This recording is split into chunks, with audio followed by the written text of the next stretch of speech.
Welcome back. हमारे घर की छोटी छोटी खुशियाँ और छोटे छोटे मसाइल जिन पर हम गुज़िश्ता कई प्रोग्राम में तफसील से भी बात कर चुके हैं, और ये मसाइल ना सिर्फ हमारे घर में आम है बल्कि बाज़ ज़ात तो इन मसाइल की वजह से हम बड़े बड़े मसाइल का शिकार हो जाते हैं। भाभी नंद की चपकलिश, देवरानी और जेठानी की लड़ाइयाँ और बच्चों की तालीम पर घर में होने वाले झगड़े, ये वो मसाइल हैं। इस तरह के और मैं तो खैर मैंने हाईलाइट ही किए हैं 2-4 मसले। इस तरह के और बहुत सारे मसले हैं जो कि जॉइंट फैमिली सिस्टम में पैदा होते हैं। हालांकि देखा जाए तो जॉइंट फैमिली सिस्टम बहुत ही एक अच्छा सिस्टम है जो कि सदियों से चला आ रहा है और कामयाब रहा है, लेकिन आजकल इसमें मसले जो हैं वो बहुत ज़्यादा बढ़ते जा रहे हैं। इस पर बात करने के लिए फ़रा नसीम ने साइकोथेरेपिस्ट है मेरे साथ, उन्होंने ज्वाइन किया है। जी अस्सलाम वालेकुम फ़रा। वालेकुम अस्सलाम। आपसे बात करने से पहले यहाँ पे मैं नाज़रीन से भी कहती चलूँ कि आप इस सिलसिले में कोई राय सवाल पूछना चाहते हैं तो आज अच्छा मौका है, आप पूछ सकते हैं हमारे आज के सेगमेंट मेरा घर मेरी जन्नत में। अच्छा जी, ये बताइए कि जो जॉइंट फैमिली सिस्टम है अगर देखा जाए लॉजिकली तो बहुत अच्छा है कि इससे खर्चे बढ़ते हैं, आपस में प्यार होता है, बड़े होते हैं, उनकी बरकत होती है, लेकिन इतने मसले क्यों पैदा हो जाते हैं हमारे इसमें? देखो, आप जब जॉइंट फैमिली सिस्टम की बात करते हो तो उसको 2-3 तरीक़ों से आप उसको असेस कर सकते हो, उसको एनालाइज कर सकते हो। पहला है फाइनेंशियल एस्पेक्ट कि उस जॉइंट फैमिली सिस्टम में कमाने वाले कितने हैं और डिपेंडेंट कितने हैं, जनरेशन कितनी है। इन तीनों इस एस्पेक्ट को जब आप देखोगे तो आपको पता चलेगा कि अगर कमाने वाले कम हैं और डिपेंडेंट ज़्यादा हैं, देन जो ज़रूरतें हैं वो पूरी नहीं हो रही हैं सबकी। और जब ज़रूरतें पूरी नहीं होती तो स्ट्रेस क्रिएट होता है, और जब स्ट्रेस क्रिएट होता है तो सबको इफ़ेक्ट करता है। दूसरी चीज़ ये है कि हम सब की ह्यूमन बीइंग्स की ज़रूरत है रिलेशनशिप, मोहब्बतें, देना और लेना दोनों। अब मोहब्बतों में एक एलिमेंट जो जॉइंट फैमिली सिस्टम में आता है वो है पावर का, कि हुकूमत किसकी है, ताकत किसके पास है। तो अगर 2-3 जनरेशन रह रही हैं 2-3 जनरेशन से मुराद ये है कि एक दादा दादी या नाना नानी हो गए, उसके बाद आप देख लीजिए कि एक nucleus family, husband and wife, या 2 भाई एक साथ रह रहे हैं, 2 बीवियां हैं, और फिर उनके छोटे बच्चे। अच्छा, छोटे बच्चों में फिर आप देख लीजिए कि न्यूबॉर्न से लेके कब तक 7 साल, 8 साल, 10 साल, 12 साल, 15 साल, हर स्टेज पे, हर बच्चों की ग्रोथ के स्टेज पे एक नया डायनामिक क्रिएट होता है विद इन द फैमिली।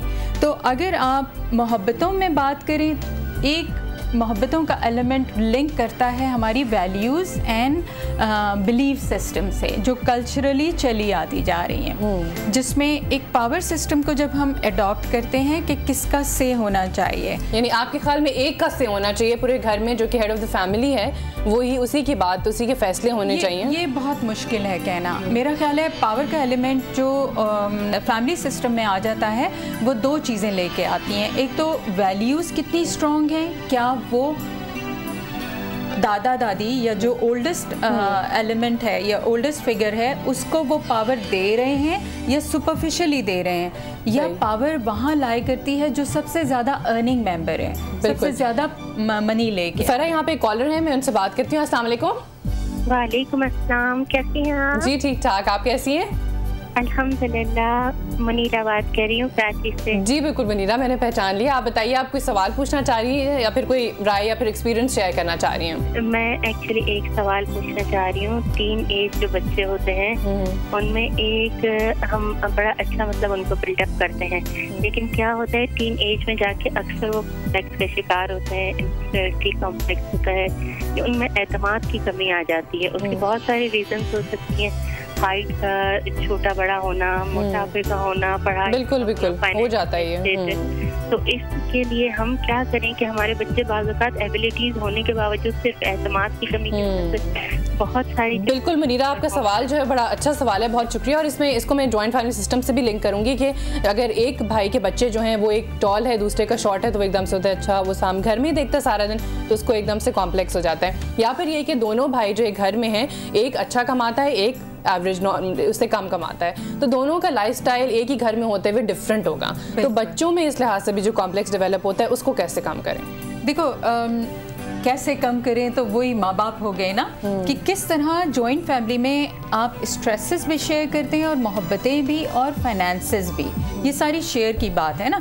कि मैंने वो सिस्टम भी देखे हैं जहाँ बड़ा भाई जो है, चूँकि वो सबसे ज़्यादा कमाने वाला या लाने वाला है, वो अपने बच्चों के साथ साथ अपने छोटे भाई और दरमियाने भाई उन सबके बच्चों के साथ भी वही सलूक करता है। अगर एक चीज़ घर में आती है तो वो 3 के लिए, जो उसके बच्चे हैं उनके लिए नहीं आती, बल्कि 7 के लिए आती है, कि वो दूसरे भाइयों के बच्चों के लिए भी वही चीज़ें लेके आ रहे हैं। लेकिन अब आप फाइनेंसेस पे आ जाइए कि क्या gradually in the last 10-15 years जो महंगाई का हाल है, जिस तरह प्रेशर जो है बढ़ता जा रहा है, अब वो जो वैल्यू सेट हैं वो कितने लोग फॉलो कर सकते हैं, उनके फाइनेंसेस कितनों के पास हैं कि ये सारी इक्वालिटी वो लेके आए। और दूसरा ये कि अगर एक भाई किए जा रहा है और दूसरे 2 भाई जो ठीक है कम हो, थोड़े ज़्यादा हो, लेकिन अगर कभी कभी कर दें तो कोई एक इक्वल शेयरिंग हो जाए ना, थोड़ा सपोर्ट करके, थोड़ा सा एक, हाँ, क्योंकि कोई भी मोहब्बतों का जवाब मोहब्बतों से दिया जाता है ना, उसके तरीके मुख्तलिफ हो सकते हैं। कि अगर फाइनेंशियली आप स्ट्रांग नहीं है, देन आपकी प्रेजेंस होनी चाहिए, आपकी इमोशनल सपोर्ट होनी चाहिए,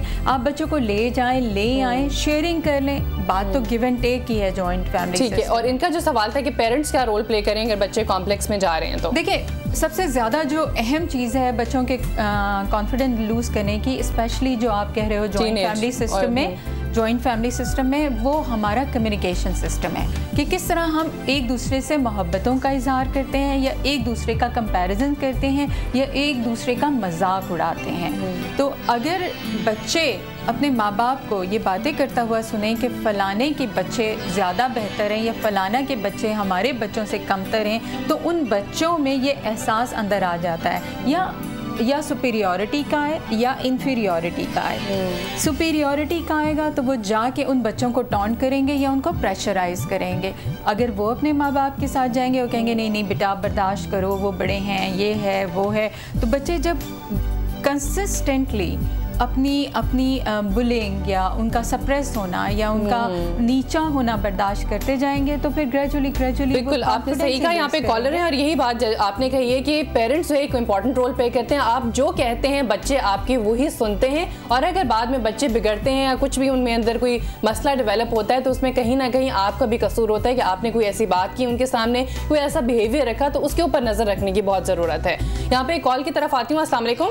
जी अस्सलाम वालेकुम, कराची से डॉक्टर ज़हीर बात कर रहा हूँ। जी डॉक्टर साहब कहिए। जी देखिए, बात यह है कि आजकल हमारे यहाँ पहले तो जॉइंट फैमिली सिस्टम जो था वो था, लेकिन अब बहुत मुश्किल है। उसकी वजह सबसे बड़ी जो है वो टॉलरेंस थ्रेशोल्ड। अब टॉलरेंस ही नहीं है लोगों के अंदर। अब अगर आप एक साथ रहते हैं तो जरा सी छोटी सी बातों के ऊपर जो है वो प्रॉब्लम्स क्रिएट होती हैं। सही बात है। अब एक चीज तो सबसे बड़ी जो चीज है वो ये कि हमारे यहाँ का जो एजुकेशनल सिस्टम है वो बहुत इंडिपेंडेंस सिखाता है। पहले इतना ज्यादा वो नहीं था, कम्युनिकेशन इतनी फास्ट नहीं थी, अब कम्युनिकेशन भी बहुत फास्ट है।